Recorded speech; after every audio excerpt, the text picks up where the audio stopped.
Welcome back, everyone. Michael here with Offshore Citizen. Today I'm going to discuss a little bit about the Elon Musk bid to buy Twitter. Specifically, I'm going to answer some questions pertaining to corporate governance. I'm going to discuss some things to do with shareholders agreements, which could apply to you if you're doing business with somebody aside from yourself. It is one thing that I've seen quite overlooked, and hopefully is not issues that you'll ever have to deal with in terms of it going bad for you and not being protected, but these are definitely things that you should have in place to protect yourself. So with that in mind, let's dive in and discuss. Please hit the subscribe button, hit the all notification bell. Thank you for your support. If you'd like help with relocating abroad, doing business internationally, paying the lowest legal amount of tax possible, optimizing your global banking and investing, etc., please reach out to us. You can book a call. Calendly.com/Michael-Rosmer. There's a link in the description below. Or send a message through our websites, offshorecitizen.net and offshorecapitalist.com. Okay, so very quickly, Elon Musk bought 9.2% of Twitter. Then he sent an offer to buy the whole company for $43 billion or so at over the existing price. And there's a few different interesting questions to ask around this, right? The first one is, all right, how does this decision get made, right? Whether to accept or not. And what happens to people who are individual stockholders, okay? So those are the two things I'm going to try and answer today. And I'm just going to quickly give an overview on how it works from the standpoint of who's making the decision, how that decision is going down, and kind of what happens here. So first of all, the board of directors, who are kind of in charge of the highest level of the company, what we could call in some terms, some parlance, the management and control of the company, are going to vote or make some decision process on whether or not to accept this offer. Now, it's worth noting that they can't, their hands are not entirely tied. They can't just be like, I've decided no. So if you owned the whole company yourself, you could just say no. But in a large company where you represent the needs and interests of a broad base of shareholders, a board of directors is specifically in place to protect the needs or desires or interests of minority shareholders in particular, okay? In other words, under the law, if it is in the best interest of shareholders for you to do that and you don't, they can sue you, there can be director's liability and so on and so forth. So that's not, it's not like just people are free, okay? So the board, are going to be very concerned about making sure they don't put themselves in a position where they could be legally held liable for not acting in the best interest of shareholders. Elon has made an offer that was, I think, 54% higher than the share price at which he first started acquiring shares.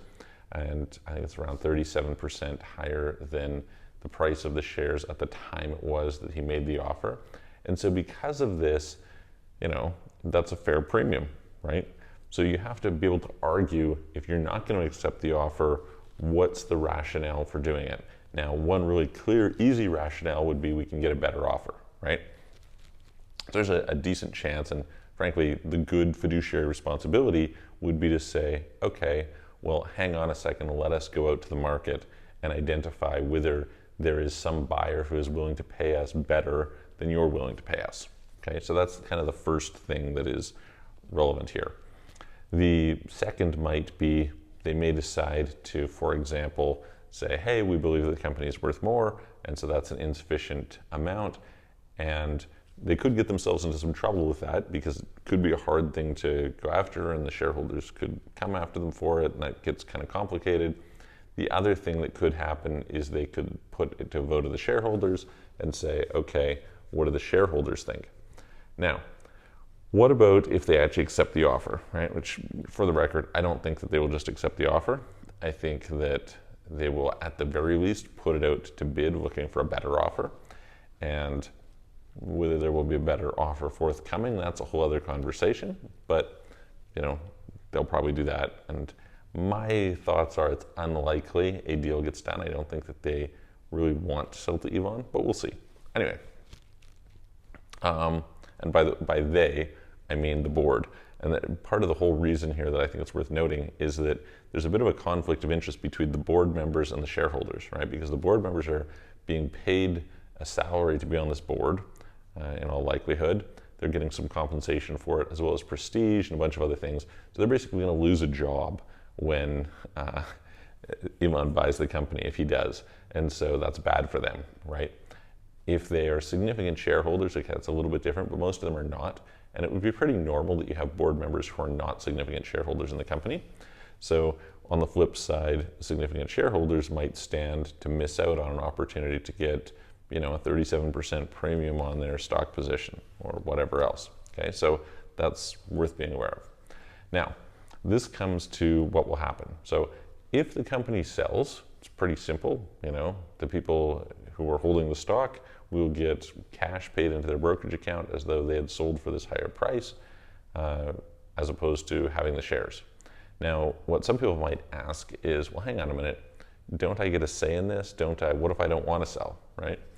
And this is where I wanted to bring up some interesting provisions that should go into a shareholder agreement, meaning when you're starting a business with somebody or you're having somebody buy into your business, et cetera, you have multiple people, you should have a shareholder agreement. And that shareholder agreement should specify the terms under which you're going to deal with various things. And one of the sets of clauses included in this would be something called tag-along and drag-along provisions. Okay, so how do these work?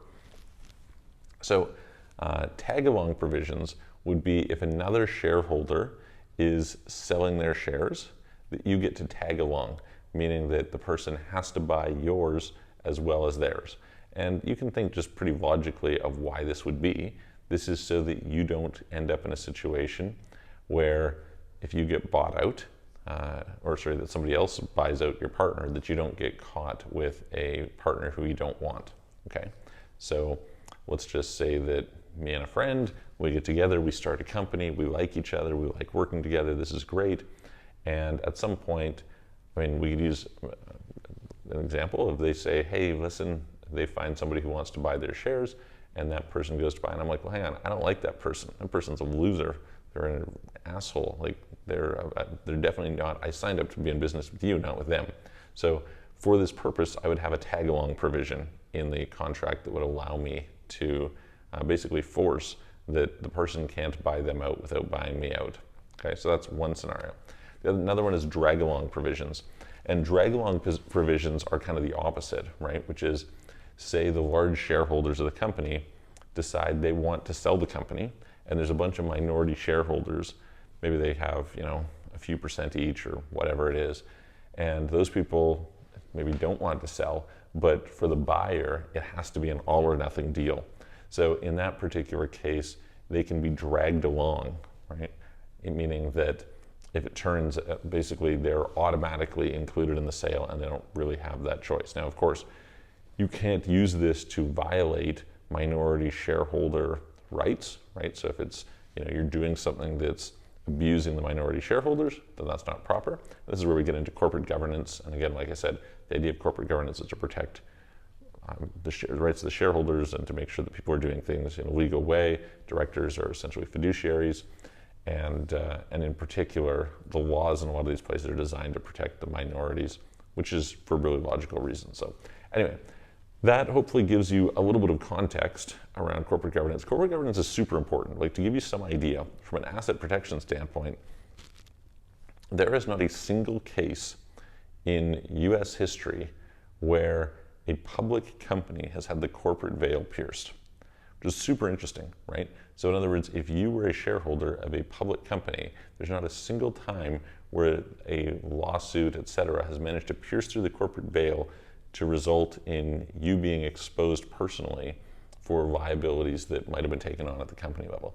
And this is partially due to the fact that there's many shareholders, but partially due to the fact that public companies tend to have much better corporate governance than private companies. And you can achieve a similar level of protection by having proper corporate governance in place, which basically means that the people who are running the company are acting in the best interest of the company, and then making sure they're taking their fiduciary duty to the shareholders properly and responsibly. So anyway, Definitely, I would highly recommend, if you are in a partnership or getting into a partnership or have business partners, etc., that if you don't already, you consider putting into place some sort of like a unanimous shareholders agreement between you. And I mean, I've just covered here tag along and drag along provisions. Those are some that a lot of people wouldn't be aware of, but I mean, there's all kinds of other ones, shotgun clauses and buy-sell agreements and a bunch of other things. So yeah, definitely worth being aware of. With that in mind, if you have questions, put them in the comments below, and I will look forward to seeing you on the next video.